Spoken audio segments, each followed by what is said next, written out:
দেশে হাম ও এর উপসর্গে গত ২৪ ঘন্টায় আরও ৯ শিশুর মৃত্যু হয়েছে। একই সময়ে নতুন করে ১,৪৩৫ শিশুর মধ্যে হাম ও লক্ষণ শনাক্ত হয়েছে। স্বাস্থ্য অধিদপ্তরের হেলথ এমার্জেন্সি অপারেশন সেন্টার ও কন্ট্রোল রুম এমন তথ্য দিয়েছে। অধিদপ্তর বলছে, গত ১৫ মার্চ থেকে এখন পর্যন্ত হামে ৬১ শিশুর মৃত্যু হয়েছে। একই সঙ্গে উপসর্গ নিয়ে মৃত্যুর সংখ্যা দাঁড়িয়েছে ২৯১ জনে। এ পর্যন্ত নিশ্চিত হামে আক্রান্ত হয়েছে ৬,৯৭৯ শিশু। এদিকে বিগত সময়ে টিকার সংকট এবং হামের প্রকোপে প্রাণহানি নিয়ে তদন্ত চলছে বলে জানিয়েছেন স্বাস্থ্য সচিব কামরুজ্জামান চৌধুরী। আমরা বলছি, আমরা তদন্ত করছি, ইনশাআল্লাহ তদন্ত রিপোর্ট আপনারা জানতে পারবেন।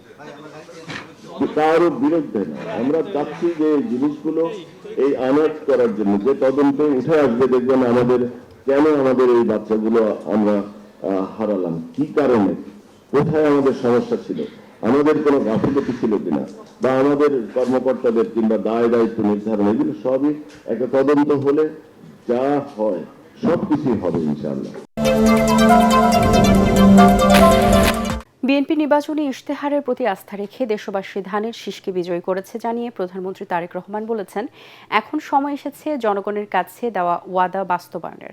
রাজধানী কৃষিবিদ ইনস্টিটিউট মিলনায়তনে বিএনপি ও সহযোগী ৩ সংগঠনের নেতাদের সাথে মতবিনিময় সভায় তিনি কথা বলেন। প্রতিহিংসার পরিবর্তে জাতীয় স্বার্থে ঐক্য ও সহনশীলতার রাজনীতি প্রতিষ্ঠার কথা পুনর্ব্যক্ত করেন সরকার প্রধান। বিএনপি নেতাকর্মীদের সহযোগিতার উপর অনেকাংশে সরকারের সফলতা নির্ভর করছে বলেও জানান তারেক রহমান। আমাদের উপরে যেরকম অত্যাচার নির্যাতন হচ্ছে, যেরকম গুম খুনের শিকার হচ্ছে রাজনৈতিক দলের নেতাকর্মীরা, আমরা চাই দেশে এমন একটি রাজনৈতিক পরিস্থিতি হোক যেখানে আমরা ডিবেট করব, কথা বলবো, কিন্তু এরকম পরিস্থিতি আমরা তৈরি হতে দেব না। আমাদের দলের পক্ষে, আমাদের ম্যানিফেস্টোর পক্ষে ৫২% মানুষ এই ম্যানিফেস্টোর পক্ষে রায় দিয়েছে। আমাদেরকে এখন এই ম্যানিফেস্টোতে আমরা যা যা বলেছি, আমাদের সর্বোচ্চ দিয়ে সরকারকে চেষ্টা করতে হবে এই ম্যানিফেস্টোর বাস্তবায়ন করার জন্য। বিএনপি যদি সহযোগিতা না করে, অনেক ক্ষেত্রেই সরকার সফল হতে পারবে না। সেজন্যই উপস্থিত সকল নেতৃবৃন্দ, আপনাদের সহযোগিতা প্রয়োজন। দলমত ও ধর্ম নির্বিশেষে মানুষের নিরাপত্তা নিশ্চিতে ভারতের প্রতি আহ্বান জানিয়েছেন জামায়াতের আমির ডক্টর শফিক রহমান। 7 দিনের জাপান ও থাইল্যান্ড সফর শেষে আজ দেশে ফিরে হযরত শাহজালাল আন্তর্জাতিক বিমানবন্দরে সাংবাদিকদের এসব কথা বলেন তিনি। বিরোধী দলীয় নেতা বলেন, যুক্তরাষ্ট্রের সাথে অনেকগুলো অসম চুক্তি আছে যা পর্যালোচনা করা হচ্ছে। ডক্টর শফিকুর রহমান আরও বলেন, বাংলাদেশে ক্যান্সার ইনস্টিটিউট ও হাসপাতাল করার জন্য জাপানকে অনুরোধ করা হয়েছে, তারা ইতিবাচক সাড়া দিয়েছে।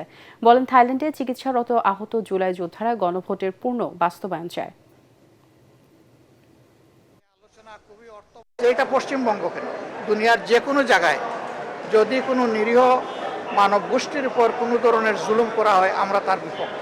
এটা যদি এমনও হয় যে এমন কোনো দেশ আছে, গোষ্ঠী আছে যাদেরকে আমরা ভালোবাসি না, যারা আমাদের ক্ষতি করেছে, কিন্তু এখন তারা মজলুম, এই মজলুম যেখানে গেছে আমরা মজলুমের পক্ষে, এটাই আমাদের অবস্থান পরিষ্কার। ইসলাম ধর্মকে সেখানে আইডেন্টিফাই আলাদা করা হবে কেন? তাদের দেশের তো সংবিধান হলো ধর্মনিরপেক্ষ সংবিধান। আমরা ইন্ডিয়া সরকারের প্রতি অনুরোধ জানাবো, বিশেষ কোনো ধর্ম, বর্ণ কিংবা গোত্রকে যেন টার্গেট করে কারো কোনো ক্ষতি সাধন করা না হয়। আমরা এটা তাদের প্রতি আহ্বান জানাবো। পশ্চিমবঙ্গের মুখ্যমন্ত্রী পদে শপথ নিয়েছেন বিজেপি নেতা শুভেন্দু অধিকারী। প্রধানমন্ত্রী নরেন্দ্র মোদী ও কেন্দ্রীয় নেতা সহ লাখো ভক্ত অনুরাগের সামনে রাজ্যপাল RNN রবির কাছে শপথ পড়েন শুভেন্দু ও তার মন্ত্রিসভার সদস্যরা। শপথ শেষে তাৎক্ষণিক প্রতিক্রিয়ায় রাজ্যের নতুন মন্ত্রীরা বলেন, 21টি রাজ্যে বিজেপি সরকারের সফলতা ও অভিজ্ঞতা কাজে লাগিয়ে পশ্চিমবঙ্গেও প্রতিশ্রুতি বাস্তবায়ন করা হবে।